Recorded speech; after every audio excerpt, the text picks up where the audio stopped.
네, 선택할 자유 제9장 인플레이션에 대한 치료를 설명드리겠습니다. 존 스튜어트 밀은 100여 전에 이미 화폐가 없으면 일 처리가 잘 되기 힘들고 일이 처리되더라도 신속하고 편리하게 되지 않으며 또한 화폐가 제 기능을 하지 못할 때에는 각종 피해가 발생한다는 점을 지적하고 있었습니다.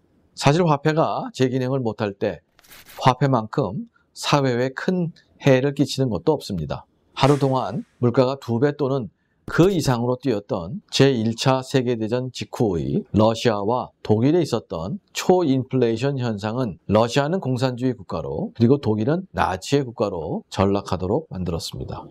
제2차 세계대전 직후에 중국에서 발생한 초인플레이션도 모택동이 장개석 정권을 쉽게 패배시키는 데에 일조했습니다. 인플레이션은 화폐적 현상입니다. 그렇다면 통화량이 과다하게 증가하는 이유는 무엇일까요? 정부가 보다 많은 재정 자금을 조달할 수 있는 방법은 통화량을 증가시키는 것입니다. 미국의 연방준비은행이 국채를 인수하고 미국의 재무성은 연방준비은행이 대가로 지급한 현금이나 증액된 연방준비은행의 예금 계좌를 근거로 발행한 수표로 재정 지출을 할 수가 있습니다. 통화량의 증가로 정부의 재정 지출 자금을 조달하는 방법은 행정부와 의회가 모두 환영하는 방법입니다. 인플레이션에 대한 치유는 말로는 단순하지만 시행하기는 매우 어렵습니다. 과다한 통화량의 증가가 인플레이션의 유일한 원인인 것처럼 통화 증가율을 감소시키는 것이 인플레이션을 치유하는 유일한 방법입니다. 중요한 문제는 정부가 필요한 대책을 취하려는 정치적 의지를 갖는 데 있습니다. 일단 인플레이션이란 병이 감염되면 이를 치유하는 데 오랜 시간이 걸리게 되고 고통스러운 부작용을 감수해야 합니다. 인플레이션은 알코올 중독과 유사합니다. 인플레이션이 감염되면 초기에는 일자리가 풍부해지고 기업 활동이 활발해지면서 모두가 만족합니다. 그러나 물가가 오르기 시작하면서 상황은 달라지게 됩니다. 근로자들은 그들의 임금이 인상되었지만 구매력이 떨어진다는 것을 알게 되고 기업인들도 생산비가 상승한 것을 알게 됩니다.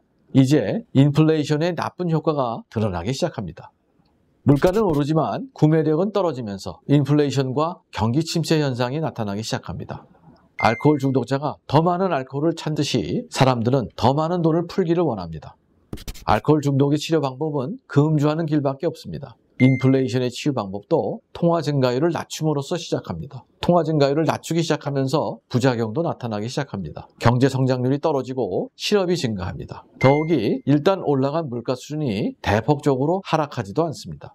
인플레이션 치유에 대한 긍정적인 효과들은 1년 내지 2년 후에 낮은 물가 상승률과 건전한 국민 경제, 인플레이션을 동반하지 않는 경제 성장입니다. 인플레이션을 치유하기 어려운 또 다른 이유는 인플레이션을 좋다고 반기는 사람들도 많기 때문입니다. 자신들이 사려는 물건의 값이 올라가는 것은 바라지 않지만 자신들이 팔려는 물건의 값이 올라가는 것은 바랍니다. 근로자들은 더 높은 임금을 받기를 바라고 주택을 가진 사람들은 주택값이 올라가기를 바랍니다. 인플레이션의 원인 중에 하나가 정부의 지출 증가였듯이 정부의 지출을 감소하는 것은 통화량을 감축하는 데 기여할 수 있습니다. 정부 지출에 대해서 사람들은 각기 다른 생각을 합니다. 자신이 아는 사람에게 조세를 부담시키고 나에게 이롭지 않은 정부 지출은 감소시켜야 된다고 생각합니다. 국민이 이러한 태도를 가지면 정부가 지출을 감소시키고 세수를 확보하여 재정 적자를 줄이기 어렵습니다.